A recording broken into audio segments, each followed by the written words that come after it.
Okay guys, this is our look at the Satakieli by Leedle Dynamics. The Satakieli is indeed pronounced that way because I looked it up. It is Finnish for nightingale. So we have another nightingale, but at least it's in a different language, so I'm not gonna get mixed up. But it is a pump action, mag and handle, or mag and grip, string powered blaster. Leedle Dynamics has come up with a lot of different designs over the course of his history. We started out with his first one, the Lanka. We made quite a few of those, but we kept having problems with it, and he even admitted that it wasn't his best one that he did, and so he came out with a couple other ones since then, but since the Lanka didn't quite work out, the Satakieli kind of cinched it, and I used it in an event or two and playing with it around as you normally would a stringer around the shop. It's actually really fun, and I said, you know what, let's do it, because the Satakieli actually has a top prime or a T-pull or a back pull option, which means the entire blaster only needs to be this long. Except for he also then has a carbine kit, where then you can add a stock or you can add a foregrip, which means that you have even more options. So now this one blaster turns into multiple blasters, which is like, okay, that's kind of cool. In addition, it is a mag in grip blaster, which is another cool thing for something small and low powered. You'd want it to be as small as possible and low powered. And so having the mag up front, didn't really like that idea, but the real other cincher is that it has an actual release. It's not just a pull detent, where it has this really unique button on the bottom, which then stretches the detent in the middle such that you can then swap your mag with one hand.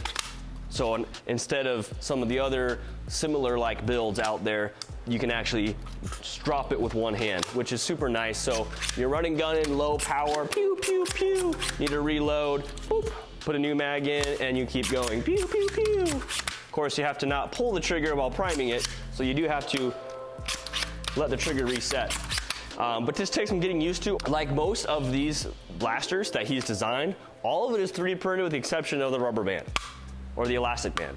And so with just the elastic band, which will cost you maybe 25 cents, depending on what you use, where you get it, you can then build one yourself if you have a printer. If you don't have a printer, you can also get them assembled or as kits from various stores, including ours in the future. But I just wanted to look at the Satakieli because it is probably the only stringer that I actually liked out of all the ones I've used. From the Lanka to some of the other ones, Hush Puppy, some other ones I don't even know the names of, but you know, big ones, bolt action, lever action, brake action, or brake action one, this really small pistol ones, those are pretty cool. But because they're so small, they're even less powered, and like they're just like, okay, at that point, like just use a jolt. You know, it's slightly bigger, but you can actually shoot 4 times further. But this guy, I was pretty impressed.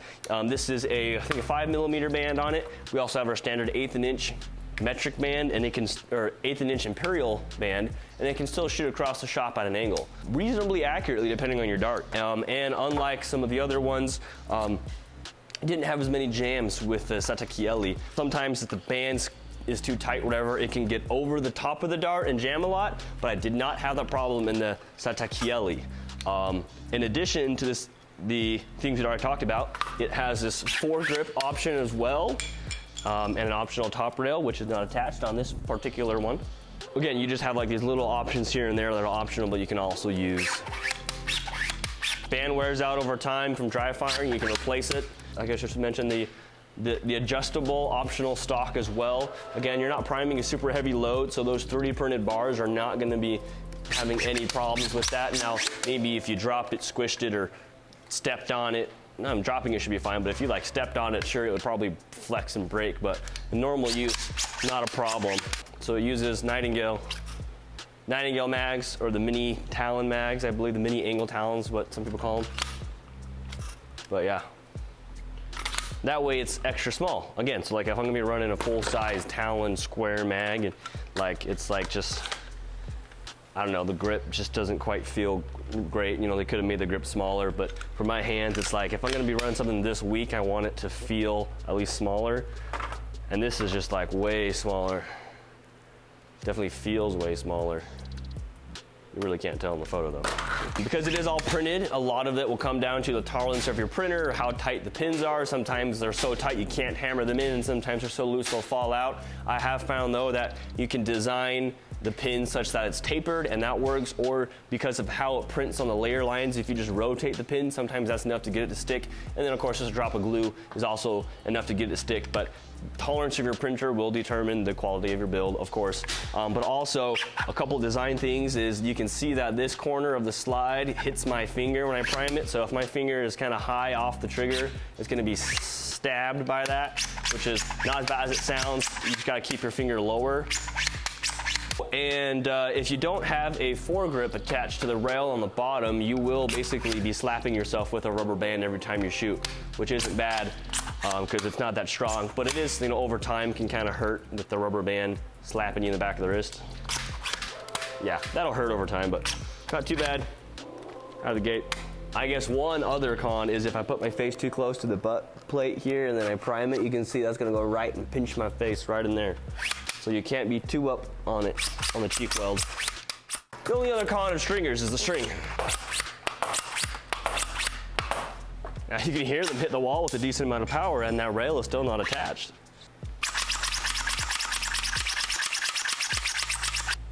When your band looks like that, you know that it's not gonna catch anymore. Focus, focus. So FPS wise, they have been known to get up to 120, maybe 100 FPS.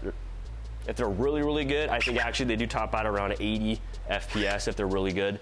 But usually they're sitting at between like 60 and 80 FPS, which is very similar to like a normal off-the-shelf Nerf blaster. I should say the lower power off-the-shelf Nerf blasters. I think modern Nerf blasters all shoot like rival 90 FPS out of the box. But even some off-the-shelf rival can be a bit harder for really close range with kids. And so if I'm running like HVZ or something that I don't mind them not feeling the tag, but I just want to shoot darts, I think this is definitely what I'm going to be carrying. These are really fun because they're stringers. Everybody likes a good stringer because they're so easy to make and you can just run around with. However, because of that, the price point is really low because you can print it yourself. So, of course, performance, price, form factor, ease of use, maintenance, all that kind of stuff. Kind of check the boxes for all of them, but you are getting what it's a printed, 3D printed thing. And so it's not going to be super robust, but it is really cheap because you can make your own, or it's super cheap because it's going to be cheap for somebody to make it for you. The Satakieli, or the Finnish Nightingale.